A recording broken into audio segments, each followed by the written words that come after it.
Happy birthday to you. Happy birthday to you. Happy birthday, dear Skeptic Zone. 7 years old. Woo! Happy birthday to you.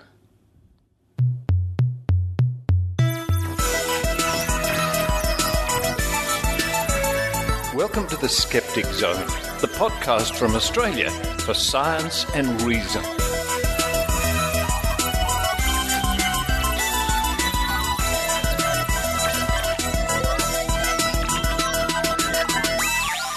Hello and welcome to the Skeptic Zone, episode number 360. 360, I'll just turn around.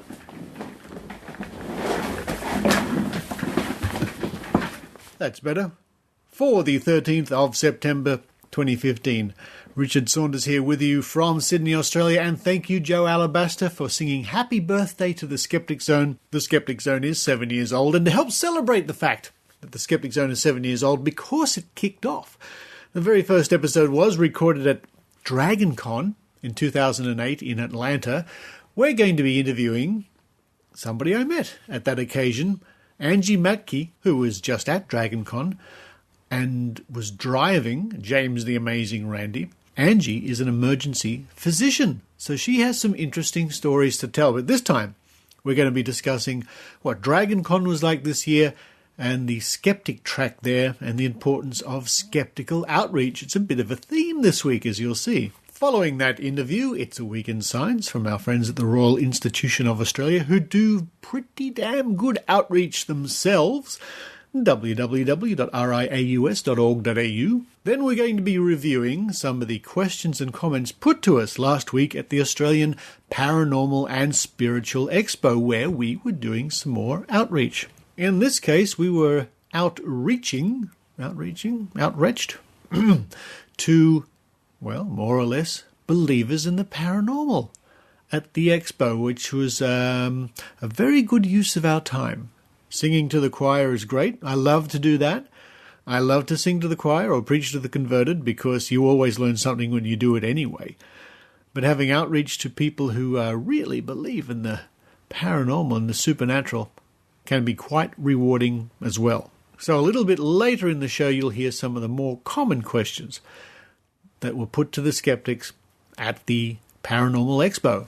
Then to round off the show, a short interview I did with a guy here in Sydney who's part of a relatively new podcast, the Atheist Hour. Now, normally we leave topics of atheism to the atheists. It's not our special field, and that's fine. But I thought I'd interview Timothy Graham to see where we cross over, where we overlap, I should say. Crossing over, to see where we overlap. And the obvious one would be things like creationism. And also, it's always interesting to hear about a new or relatively new podcast, which is at heart grounded in science and reason. So all that's coming up this week on the Skeptic Zone. But now it's time for me to run downstairs, see if that Skeptic Zone birthday cake has finished baking, put on some blue and white icing, or what do the Americans call it? Icing is called frosting. Yeah.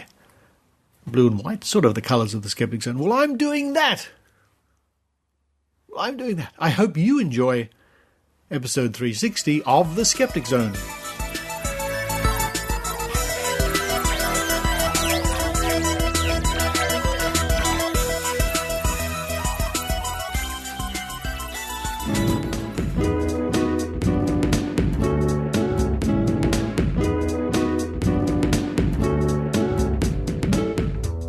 And joining me on the line all the way from near Pittsburgh, but originally she's from Atlanta, and that's where she lives, I think.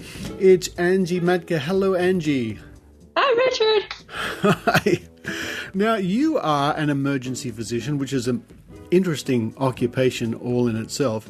And I must tell my listeners that we're using this weird video system at the moment. It's not Skype, it's Messenger, but it's working. And there you are in your scrubs. Goodness me, you really are an emergency physician.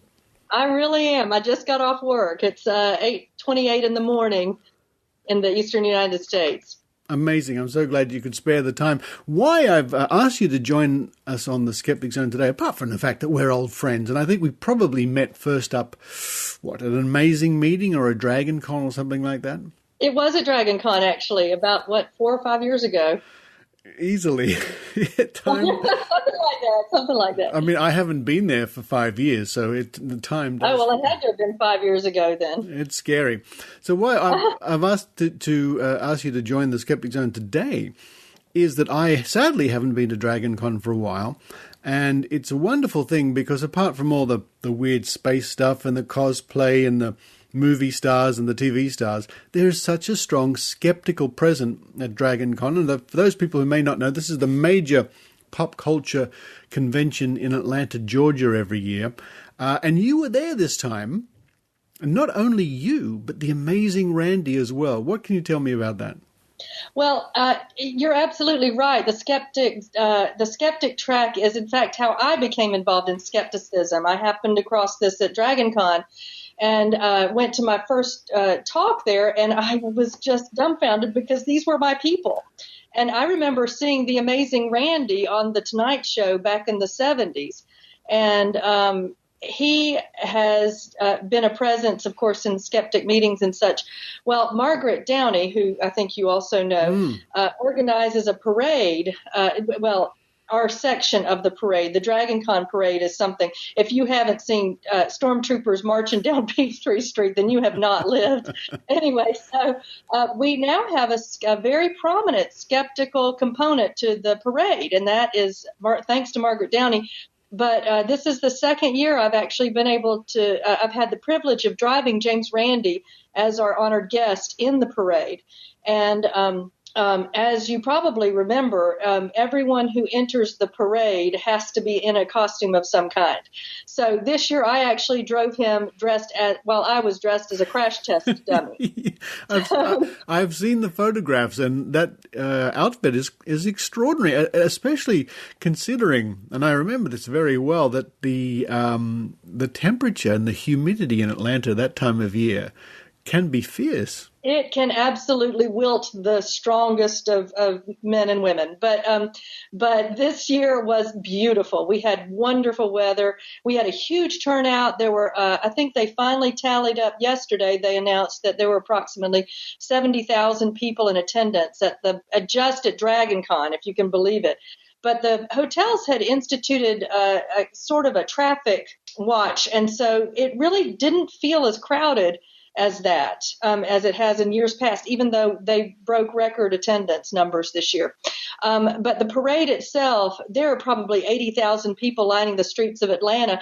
And in fact, the city of Atlanta requested that the Dragon Con parade be longer than usual so that they could provide more places for people to watch the parade.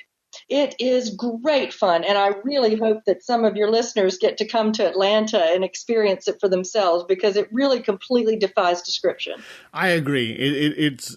It does. We can talk about it from now until next week and you give a sense of what it's like, but unless you're there surrounded by Ewoks and Wookiees and all sorts of crazy things from every science fiction and fantasy realm you can imagine, cartoons, a lot. It's something. But yes, you're right. The skeptical track is very important. In the 3 years that I was lucky enough to go there, I spoke at the skeptical track, and I met so many people like yourself coming along there. And it's one of the best places, I think, for outreach, because there's a lot of people come to Dragon Con who are, well, geeks, to be blunt.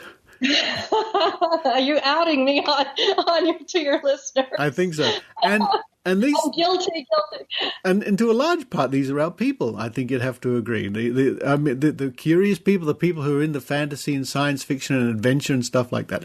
There seem to be a lot of natural skeptics there, and it's a great place for them to discover skepticism. I absolutely agree. And there are several tracks that have their main programming all very close to each other, and there tends to be a lot of overlap between the different tracks. Of course, the Skeptic Track is huge. And in fact, they've had to expand the rooms. When you were there, it was only in that one small room, but now they've expanded into what was the podcasting track and moved that to another section. Also, the space track and the science track are hugely popular, and there's so much overlap that it's sometimes, frankly, it's hard to get into some of the rooms just because the programming is so good. The quality is outstanding. The speakers are terrific. Well, I mean, I actually gave a talk this year, but I'm not blowing my own horn. Actually, this is my second year giving talks, but good for you. It's so much fun. The audience is so receptive and very intelligent. They ask very good questions.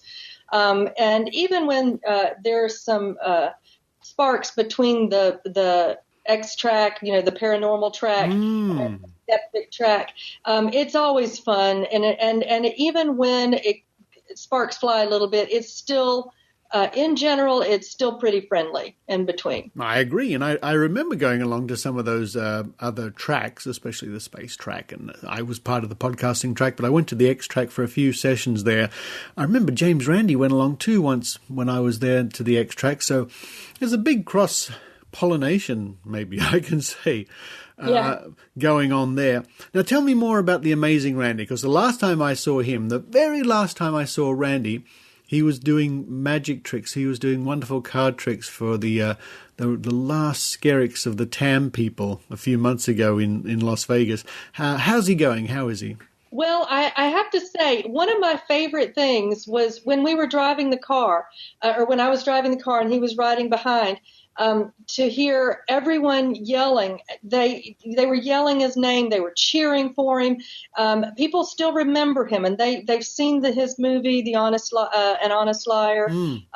They have absolute. People are still stopping him in the street.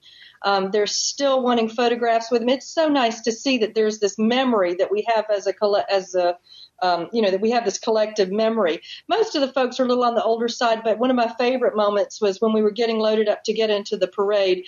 There's a staging area, and there was this woman, really beautiful woman. She was dressed as a Ghostbuster, and she could not speak. She was so excited to see him, and she was younger. She was probably in her mid-20s, and she just became weak at the knees when she saw him. And she was such a huge fan. And it was just so moving to see this new generation of folks who are aware of him and the work that he's done. And it was exciting to see that has been perpetuated, that people do remember and they're still talking about it. And so he was just as gracious as he always has been. He's so kind. He is always willing to stop and take photographs and to speak to people. And he's still mentally as sharp as ever. He moves a little slower than he used to, but he's still doing tricks. Our friend Celestia Ward, the caricaturist. Absolutely. She did a wonderful caricature of me. I love that caricature. Yeah.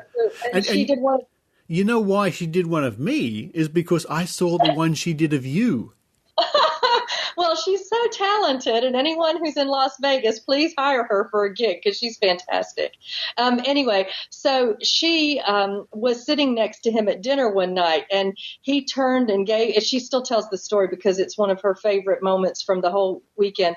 She said that he turned to her and kind of in a very conspiratorial whisper, "Do you want to see a magic trick?" And he bet the fork right in front of her, just like Uri Geller bet the spoon. Yeah. And she still talks about that. He just made her night.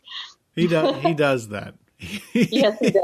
I'm delighted to hear that in his retirement that he's basically still doing the same thing he always does, which is how can you stop him? Truly, turn up somewhere and be magical and be just the amazing Randi. That's fantastic to hear. Now let's talk about the fact that our listeners will have the chance to meet you because you're coming to the Brisbane convention. Oh, I can't wait. I went to the Australian Skeptics in Sydney, which was one of my favorite weeks I've ever spent traveling, and met just the most wonderful people. Everyone was so friendly and welcoming and gracious, and I can't wait to see Brisbane. Brisbane is a beautiful city. And we've been talking about the convention in the last couple of weeks on the Skeptic Zone podcast. So if you can come all the way from the other side of the planet to attend the Australian Skeptics National Convention, I'm sure our listeners around Australia can get there as well. I'm delighted you're looking forward to it because it's a great lineup. And I noticed today you posted somewhere that you should be at the Skeptic Camp too on the Friday before the convention. Well, since I have lectures prepared for Skeptrack, I know they're often looking for speakers when we do Skeptic camps in Atlanta and other areas. And so if they were looking for someone to help fill some time, I have a couple of lectures that are ready to go. I tend to favor the alternative medicine discussions, obviously, just mostly because I get so infuriated when people willfully con others out of money when it comes to health matters in particular. So, in fact, I have you to thank for one of your power balance demonstrations, and I think I've mentioned this to you before. I had a patient who actually had what I suspect is a contact dermatitis from the band itself. It was an irritating factor on his arm. And he was a very accomplished gentleman, but did not have the critical thinking skills and the knowledge, and he was very persuaded by a demonstration very much like the demonstration that you give on your YouTube video. And I managed to demonstrate it right in front of him with his wife using my stethoscope as the stimulus. And after I'd showed him how he had been deceived, he tore that thing off and threw it in the garbage. Wow. And presumably his rash is healed. I haven't heard from him further, but I have to thank you for that very publicly, even though I've told you about it before. I appreciate that. I'm glad the video is still being used. That's fantastic. Well, Angie, look, I can't wait to see you again. We are old friends. We did meet at Dragon Con, and I was going through some old photographs from Watch yourself. 2008, I think it was. I was going through some files. And there you are in the crowd at the Skeptrack. So that's probably where we met, I think, when I was giving a talk at the Skeptrack. Well, I'm delighted. Derek Colanduno and his friends do such a wonderful job there. Randy turns up. I'm sorry I can't be there because, apart from the fact that it's a lot of fun, and we'll just get back to what we were discussing earlier, it's one of the best outreach places I know, because the battle's half done. There's a lot of people there who are interested in science anyway, and then they can learn about skepticism. And outreach is so important. So I'm delighted that you were there too. Oh, and we look forward to having you come back sometime soon. And you're absolutely right. It is a wonderful place to have outreach to all ages. Even my kids, both teenagers, were able to be on a panel about skeptical teens and how do you deal with families that have mixed belief systems and such. And it was really a fascinating outreach into other age groups as well as to people who wouldn't ordinarily attend the Skeptrack. Well, that's the idea. Angie, can't wait to see you. I'll look forward to seeing you in Brisbane. And we can catch up, and I'm sure we'll have an interesting time. I might even interview you again for the Skeptic Zone. Who knows? In fact, I will. We definitely will. I'll make it a date, and we'll interview you on alternative medicine. Can't wait for that. But for now, I've got to let you get to sleep because you've come off a long shift. You're in your scrubs. You're falling off the chair there. You're so tired. But we do appreciate you being on the Skeptic Zone. Thank you so much, Richard. Can't wait to see you.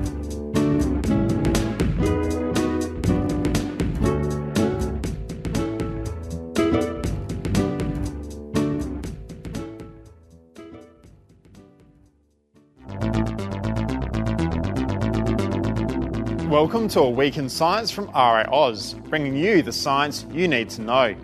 It's that blue fuzz you might have fished out of your belly button. But what is belly button lint? And do guys get it more than women? Yeah, seriously, we're doing this. It's the question we've always asked ourselves. Where does it come from? And why is it always blue? Today, we're finding an answer. Believe it or not, Australia's ABC ran a nationwide survey to find out about Australia's belly button lint. They discovered that men have more belly button lint. And generally, the older you get, the more you have. Most people who had belly button lint were hairy, and nearly all had an innie belly button. Only 8% of people who said they had belly button lint had a navel ring. and many people reported that the production of belly button lint reduced or disappeared when they got a navel ring. So that's the facts. Now let's look at the theory of what causes it. The most plausible theory is that the hairs on your stomach cause small abrasions in your clothes, causing fabric fibres to fall off and get trapped. The hairs on your stomach generally point towards your belly button, so natural movements push the fibres along the hairs into the belly button where it combines to form a ball. This hair movement theory would explain the difference between people with lots of body hair and those without. In fact, if you shave your stomach, belly button lint formation reduces. Belly button lint isn't only just fabric fibres though. The little balls also contain skin, sweat and dust. And now, 4 fast facts about your belly button. Although it has been claimed the ancient Egyptians started navel piercing, there is actually no historical evidence of it at all. The Belly Button Biodiversity Project aims to understand the bacteria in your belly button. They've found the amount and types vary widely from person to person. Whether you get an innie or an outie depends on the scar tissue that forms when your umbilical cord drops off. And an Australian man holds the world's largest collection of his own belly button lint, 22 grams collected over the course of 26 years. That's it for this Week in Science. For more information on belly buttons, go to the RiAus website, riaus.org.au. Follow us on Twitter at RiAus and like us on Facebook. I'm Ben Lewis and we'll catch you next week.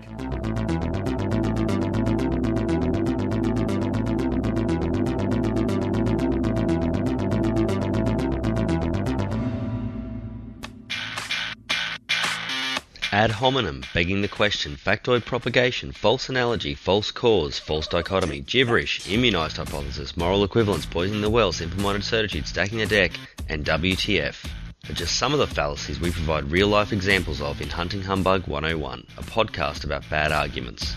Check it out at www.skepticsfieldguide.net.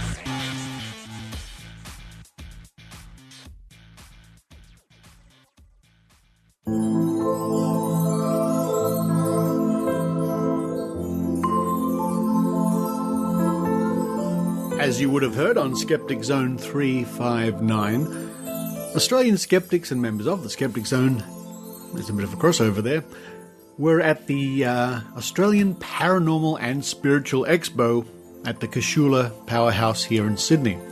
We were there all day at our skeptics table, handing out lots of magazines, brochures, our $100,000 challenge, but more importantly, we were chatting to people, we were talking to people, believers, mums and dads, everyday people coming to the expo would come up. Some would be quite confused as to why we were there, but at least they would talk to us. And we, I think it's safe to say, remained polite, calm, charming, dare I say, and simply engaged with people and tried our best to answer their questions. What I'd like to do now is summarize some of the more common questions we had on the day in comments, or at least the ones I can remember. Sometimes you hear things repeated many, many times in slightly different phraseology. But let's start with a common thing that's put to us, not only at expos, of course, but generally speaking. And that is when somebody uses the logical fallacy of begging the question. Here's a typical example. To help me, it's Joe Alabaster. So tell me, what would you say if an alien came into the room? Then I would say, hello alien. I'd be surprised, but I'd say hello alien. But you don't believe in aliens. Well, I don't think aliens are visiting the Earth. There could be lots of life out there in the universe. We don't know yet. Yes, but you don't believe in aliens. Well, I can put it back to you. Do you believe in aliens? I haven't seen one, but they might be real. Well, that's all we're saying. We haven't seen one either, but they might be real. You'll get many variations of this sort of statement/question. People will basically wrap the conclusion up in the question itself. What would you say if an alien walked into the room? Well, the only way you can really proceed on that hypothetical is to assume that the premise is an alien walked into the room. But you'll get this with, what would you say then, skeptic, if you saw a ghost? Or what would you say, skeptic, if someone could really bend a spoon? And the answer is, well, then someone could really bend a spoon. I can understand what they're trying to do. They're trying to understand where we're coming from, and then they're trying at the same time to get us to admit that we're wrong, basically. That's begging the question. Is to ultimately their aim is to try and trick us into admitting we're wrong. A lot of people have this overwhelming desire to beat the skeptics, get the better of the skeptics. It's quite interesting. Often at this sort of event, there are a lot of people there who come along who believe in the afterlife or spirits or something vaguely similar to that. And here's another thing that they'll do. They'll try to wrap up conventional science in their argument, or what they put to us, to make their case. And a typical comment would be like this. You know that Stephen Hawking says that there are at least 11 other dimensions. Are you saying that he's wrong? Now there we have sort of argument from authority, but that really doesn't matter. They're trying to use something that they perceive to be credible, Stephen Hawking in this situation, to make the case that spirits are real, if you can follow what I'm saying. This happens again and again. But then you can try to get them back to proof. You say, well, if Stephen Hawking says that, that's very interesting, but if you're claiming you're talking to a spirit, we'd like to have good evidence of that. As I mentioned before on the table at the expo, the Australian Skeptics brought along boxes and boxes of the magazine The Skeptic, the journal from Australian Skeptics, recent back issues to give away. We think that's a pretty worthwhile sort of outreach. The majority of people who came by the table, the majority of people at the expo happened to be female, and this was a typical response when people walked by and we simply offered them a free magazine. I'll take one for my husband. He's the biggest skeptic in the world. It's the age-old question why there are more men involved in skepticism than women. I don't know. That's certainly changing. We might flip that a little bit and say why there are more women involved with the spiritual New Age sort of woo-woo. It's, I don't know the exact breakdown, but it seems to be the case. As I said before, a lot of people were amused or bemused that the skeptics were there. And when people came by, would often say, would you like a magazine or would you like to chat? And the typical reply would be something like this. I'm not a skeptic. Oh, I think you're a skeptic. What would you say if I told you I could fly around the room? I'd want you to prove it. Well, that's exactly what we're saying to these other claims we're hearing. Now, that's not a bad angle, because it gets people thinking. When you say to them that all you're after is what they've just asked of you, that is proof, it's interesting to see a lot of people, it's almost like their brains are clicking over a gear. It's quite a worthwhile thing.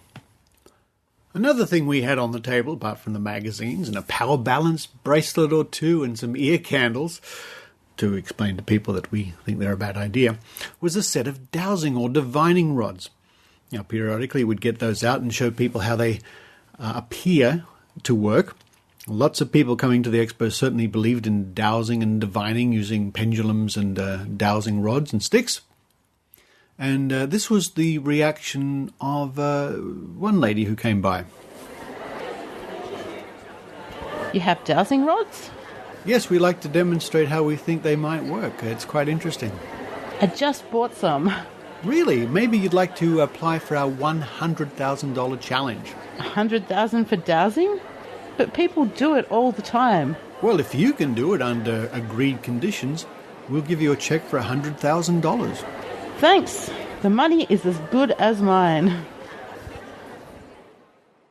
Finally, a lot of people are surprised that the Australian Skeptics offer a truckload of money for evidence of the paranormal and the supernatural, especially at a paranormal expo. And this was typical of some of the reactions. There is a room full of psychics here. Yes, and would be happy to give somebody $100,000 if they can just do what they claim they can do. So you'd want someone to do something psychic on the spot, hey? No, we'd work with them very closely and carefully to come up with an agreed test they can do later. then why hasn't anyone ever won the prize? The fact that nobody has ever won the prize in over 30 years of Australian skeptics offering a prize says to some people that we are cheating. We have to be cheating. They know psychic ability is real or their particular claim works. And if we've been testing claims for 30 years plus and haven't awarded the prize, therefore we, the skeptics, must be doing something wrong or cheating. Or they'll come up with other excuses like the spirits won't let this be tested, or you can't test this using science, which we know is the logical fallacy of special pleading, and so on. But that's absolutely common. People are initially very surprised that we have a huge amount of money to do something that they think is everyday. They're even more surprised to find out that the money has never been awarded because nobody has ever passed their own tests. Finally, they have to come up with a rationalization for this state of affairs. So going along to a spiritual expo, a New Age expo, the Mind Body Wallet as we call it, is always a good idea. And I seriously suggest that any skeptics out there, budding skeptics or people who've been at it for a long time, it is well worth your time to go to one of these expos and talk to believers.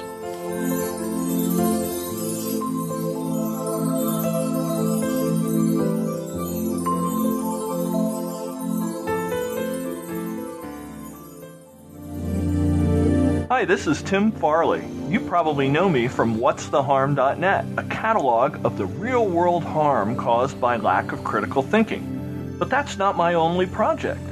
I present at Skeptic events. I post a daily skeptic history fact on Twitter and Facebook, and I blog about using new techniques on the internet to advance skepticism. Come over to skeptools.com and check out my latest ideas. But first, enjoy the rest of the Skeptic Zone.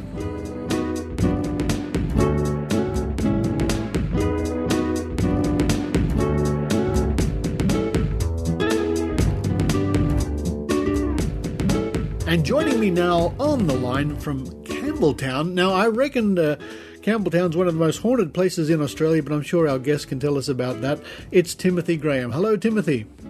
Hi, Richard. Thanks for having me on. Not a problem, not a problem.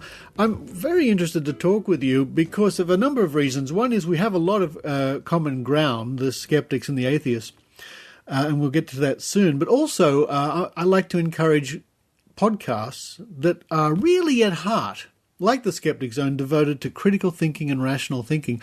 What brought about your podcast? Our podcast, The Atheist Hour, is a podcast that we've been focusing on outreach to the atheist community. For a lot of us, we entered the community from a number of different areas, number of different backgrounds. And when we started out in the community, it was touch and go as to whether people might actually turn up to meetings. It's kind of a daunting task to turn up. And so this provides a way for people to get involved without having to actually show their face and feel that intimidation. It's quite a nice way to extend that community feeling that we have.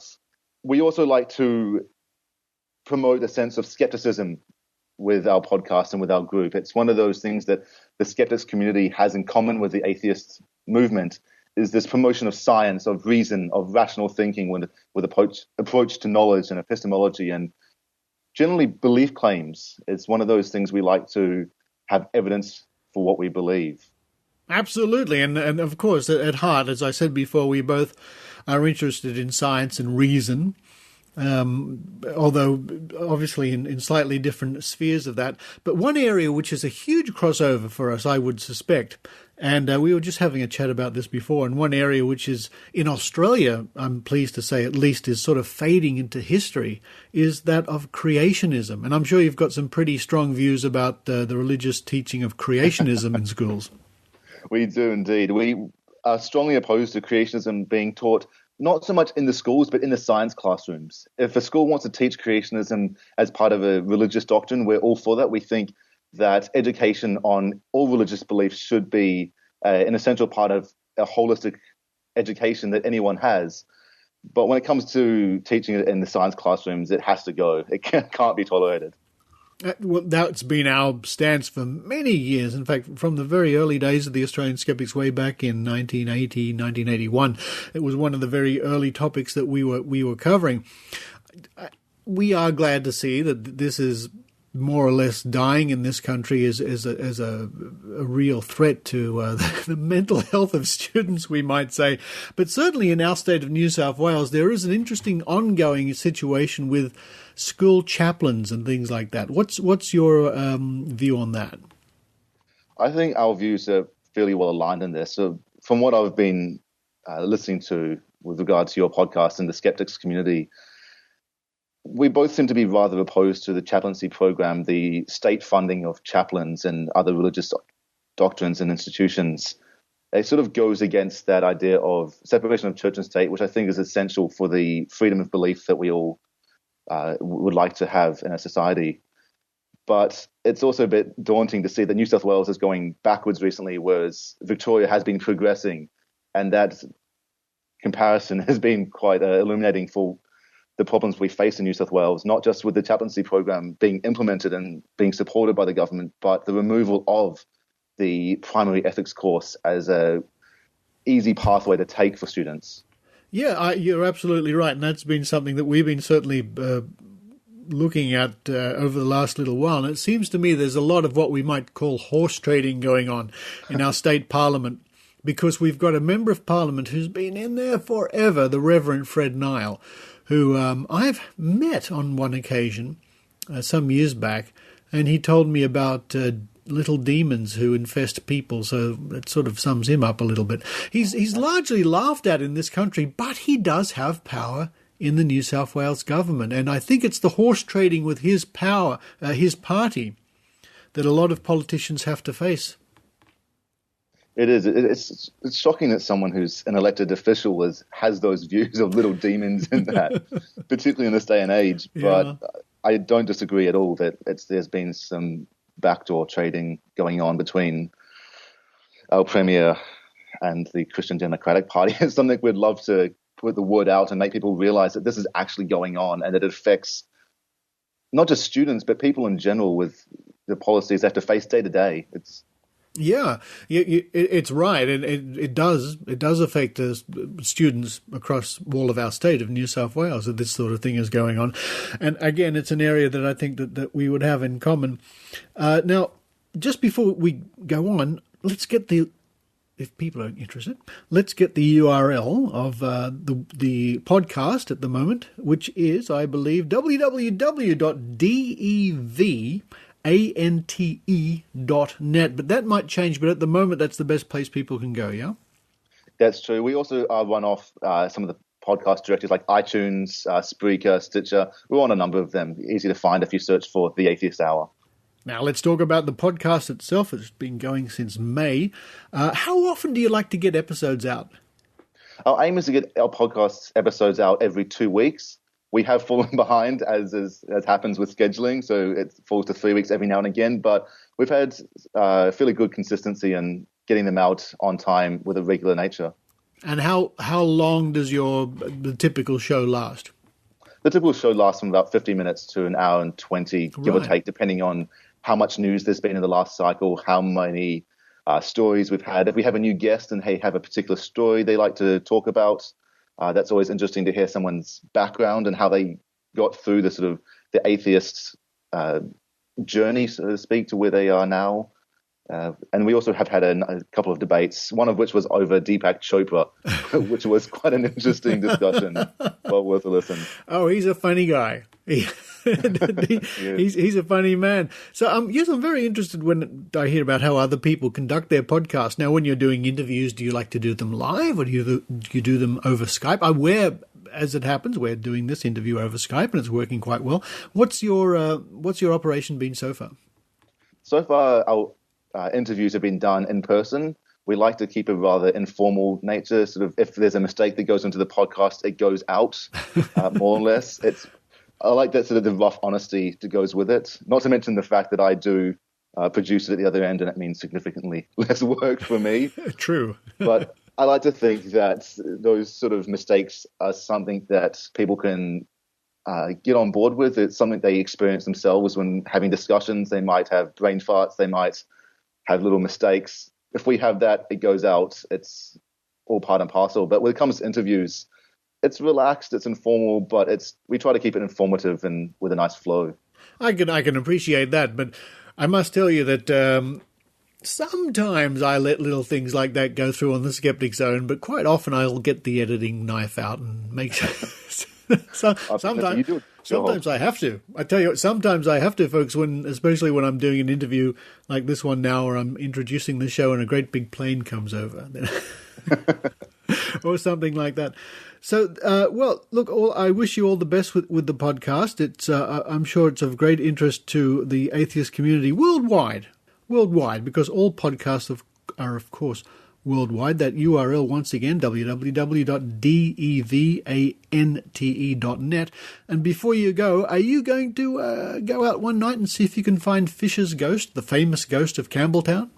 I've been meaning to do that for a long time now. I keep hearing about it, and I think it's on the list, and I'll get it done in the next few weeks, no doubt.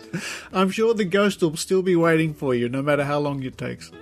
If not, I'm sure people will keep telling me time and time again. I'm sure they will. But for now, Timothy Graham from the Atheist Hour, thank you very much. Thanks for having me.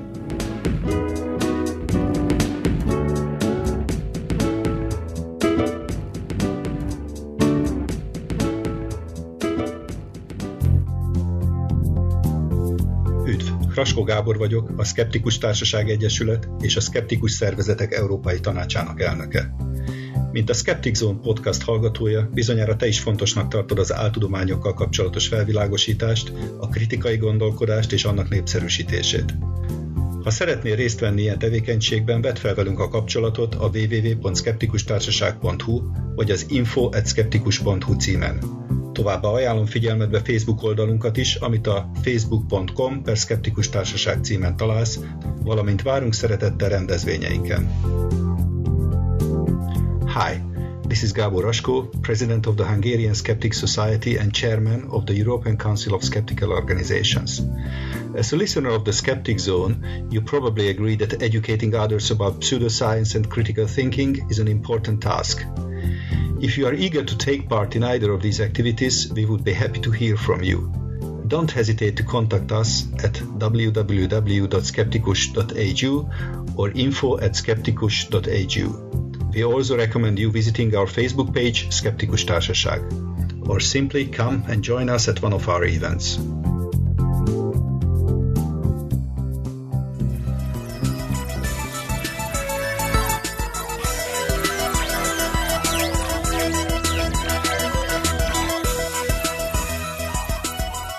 Thank you for listening to the Skeptic Zone, and thank you everybody who stuck with the Zone for all these years. 7 years, launching into our 8th year.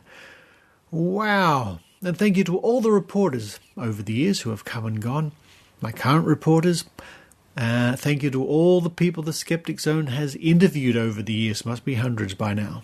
The show does depend on listeners, and there would be no Skeptic Zone if it wasn't for the generosity of listeners, especially those who chip in a little bit each month. And you can do that via PayPal at skepticzone.tv. Just click the subscribe link. And thank you to Fred the Cat for being by my side for the past 7 years doing the show, and Adele, who left us a few years ago too. Coming up next week on the Skeptic Zone, we still have some Maynard. Yes, I meant to play some Maynard this week from a few weeks ago at the Australian Museum. The show got a little bit busy this week, so we're going to have that next week. Also, I hope to have some more Raw Skeptic with Heidi Robertson next week as well. But for this week, and thank you once again for 7 truly interesting and unforgettable years, this is Richard Saunders, signing off from Sydney, Australia. You've been listening to the Skeptic Zone podcast. Visit our website at www.skepticzone.tv for contacts, an archive of all episodes since 2008, and our online store. Please support the Skeptic Zone by following us on Twitter at Skeptic Zone, liking us on Facebook, and leaving a review on iTunes. You can also show your support by subscribing via PayPal for as little as 99 cents a week. The Skeptic Zone is an independent production. The views and opinions expressed on the Skeptic Zone are not necessarily those of Australian Skeptics Inc. or any other skeptical organisation.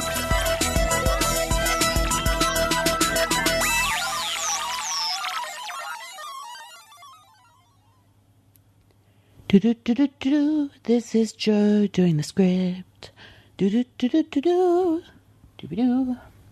Do-do-do-do-do, do-do-do-do-do. Do-do-do-do-do-do-do. This is a cheery recording. I'm doing this at, goodness, past 1:30 a.m. I've been up baking. I'm having a picnic tomorrow. I made some muffins and some zucchini loaf. Do-do-do-do-do-do-do-do-do. Do-do-do-do-do-do-do-do-do. Do-do-do-do-do-do-do-do. Do-do-do-do-do-do-do-do. Do-do-do-do-do-do-do-do. Do-do-do-do-do-do-do-do. Do-do-do-do-do-do-do-do-do. Ah! Night.